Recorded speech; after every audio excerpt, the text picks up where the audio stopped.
మంత్రి నారాయణ నెల్లూరులోని we are high school ఆధునీకరణ పనులను పరిశీలించి అధికారులకు పలు సూచనలు చేశారు. గతంలో 8,000 మంది విద్యార్థులున్న హైస్కూల్ను వైసీపీ ప్రభుత్వం నిర్వీర్యం చేసిందని ఆరోపించారు. వ్యక్తుల మీద అక్రమ కేసులు పెట్టడంపై ఉన్న శ్రద్ధ విద్యాలయాలపై పెట్టలేదని విమర్శించారు. మరో నెల రోజుల్లో వీఆర్ హైస్కూల్ను అందుబాటులోకి తెస్తామని తెలిపారు.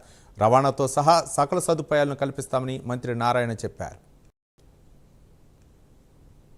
వీఆర్ హైస్కూలు అనేది నెల్లూరు నడిఒడ్డులో ఉన్న స్కూలు.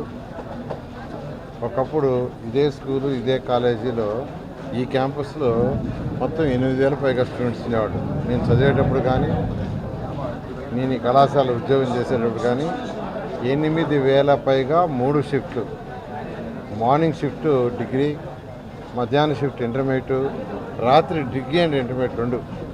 అంటే స్ట్రెంత్ ఎక్కువైపోయింది, రూములు లేవు, 3 షిఫ్ట్లు నడిపారు. అలాంటి కళాశాలలో ఈరోజు యాక్చువల్గా ఉన్నటువంటి హై స్కూల్ని మూసేశారు. నిజంగా గత ప్రభుత్వం నిర్విరామంలో ఒక భాగం. అంటే ఆ స్కూల్ని మూసేశారు, చక్కటి స్కూలు.